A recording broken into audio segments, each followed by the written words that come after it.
Hi ಸ್ನೇಹಿತರೆ, ಹೇಗಿದ್ದೀರಾ? Mahima YouTube ಚಾನಲ್ಗೆ ನಿಮಗೆಲ್ಲ ಸ್ವಾಗತ ಸುಸ್ವಾಗತ. ನಾನೀಗ ಅಮೃತ ಬಳ್ಳಿಯದ್ದು ಮತ್ತು ಮದ್ರೆಂಗಿ ಗಿಡದ್ದು ಒಂದು ವಿಡಿಯೋ ಮಾಡ್ತಾ ಇದ್ದೇನೆ. ಅದರ ಮಹತ್ವ ಏನಂತ ತಿಳಿಸ್ತೇನೆ. ನಿಮಗೆ ವಿಡಿಯೋ ಇಷ್ಟ ಆದರೆ ಲೈಕ್ ಮಾಡಿ, ನನಗೆ ಕಮೆಂಟ್ ಮಾಡಿ, ಶೇರ್ ಮಾಡಿ. ನೋಡಿ ವೀಕ್ಷಕರೇ, ಇದು ಮದ್ರೆಂಗಿ ಗಿಡ ನೋಡಿ. ಅದೆಲ್ಲ ಸೊಪ್ಪು ಚಿಕ್ಕ ಚಿಕ್ಕ ಸೊಪ್ಪು, ಅದರಲ್ಲಿ ಚಿಕ್ಕ ಕಾಯಿ ಕೂಡ ಆಗ್ತದೆ. ಉಂಟು ಇದರಲ್ಲಿ ಕಾಯಿ ಕೂಡ ಆಗ್ತದೆ ಮತ್ತು ಅದು ಮೊಳಕೆ ಬರ್ತದೆ. ಕಾಯಿ ಗಿಡಗಳಾಗ್ತವೆ ಇದರದ್ದು ನೋಡಿ. ಕಾಯಿ ಇದು ಮದ್ರೆಂಗಿ ಸೊಪ್ಪಿನ ಕಾಯಿ. ಮದ್ರೆಂಗಿ ಸೊಪ್ಪು ತುಂಬ ಒಳ್ಳೆಯದು. ಇದನ್ನು ತುಂಬ ಜನ ಕೊಂಡೋಗ್ತಾರೆ ಬೇಸಿಗೆಗಾಲದಲ್ಲಿ. ತಲೆಗೆ ಹಾಕಿದರೆ ತುಂಬ ತಂಪು.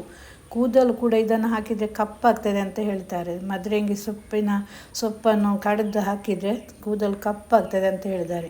ಇನ್ನು ನರಗಳಿಗೆಲ್ಲ ತುಂಬ ಒಳ್ಳೆಯದು. ಇದು ತಲೆಯ ನರಗಳಿಗೆಲ್ಲ, ಕಣ್ಣಿಗೆ ತುಂಬ ಒಳ್ಳೆಯದು ಮದ್ರೆಂಗಿ. ಕಣ್ಣಿನ ದೃಷ್ಟಿ ಜಾಸ್ತಿ ಆಗ್ತದೆ.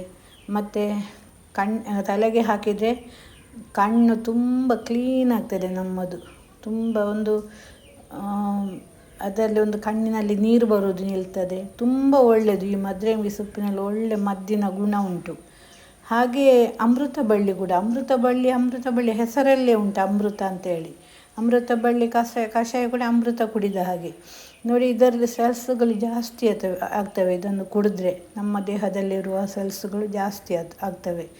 ಮತ್ತು ಇದು ಕೊರೋನಾ ಟೈಮಲ್ಲಿ ಈ ಅಮೃತ ಬಳ್ಳಿ ತುಂಬ ಬೇಡಿಕೆ ಇತ್ತು ನೋಡಿ. ಎಷ್ಟು ಕೂಡ ಆಗ್ತದೆ. ಇದನ್ನು ನೆಟ್ಟರೆ ಸಾಕು, ಒಂದು ನೀರು ಹಾಕಿದರೆ ಸಾಕು, ಇದು ಎಷ್ಟು ಕೂಡ ಆಗ್ತದೆ. ನಾನೊಂದು ಅಮೃತ ಬಳ್ಳಿ ತಂದ, ನನ್ನ ಮಗಳನ್ನು ಮದ್ರೆಂಗಿ ಚಿಕ್ಕ ಗಿಡ ತಂದದ್ದು, ಅದರ ಒಟ್ಟಿಗೆ ಎರಡನ್ನು ಇಟ್ಟದ್ದು. ಅಮೃತ ಬಳ್ಳಿ ಅದಕ್ಕೆ ತಬ್ಬಿಕೊಂಡಿದೆ, ಎಲ್ಲ ಹಬ್ಬಿಕೊಂಡಿದೆ ನೋಡಿ.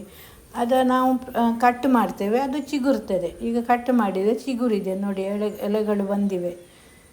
ಅಮೃತ ಬಳ್ಳಿ ಅಂದರೆ ತುಂಬ ಒಳ್ಳೆಯದು. ಮತ್ತು ಜಾಸ್ತಿ ಕೂಡ ಇದನ್ನು ಕುಡಿಬಾರ್ದು. ಅಮೃತ ಬಳ್ಳಿಯದು ಕಷಾಯ ತುಳಸಿ ಹಾಕಿ ಮತ್ತು ಶುಂಠಿ ಹಾಕಿ, ಇದು ಕರಿ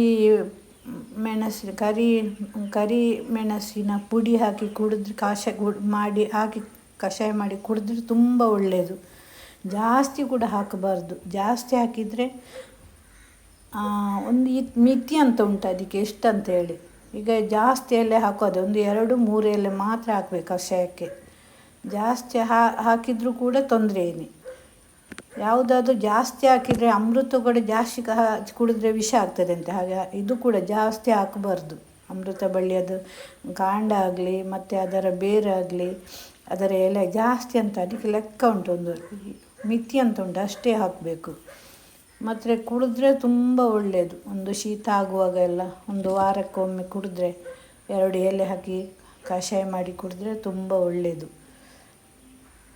ಹಾಗೆ ವೀಕ್ಷಕರೇ, ಈ ವಿಡಿಯೋಗೆ ನೋಡಿದ್ದಕ್ಕೆ ಧನ್ಯವಾದಗಳು. ಬಾಯ್.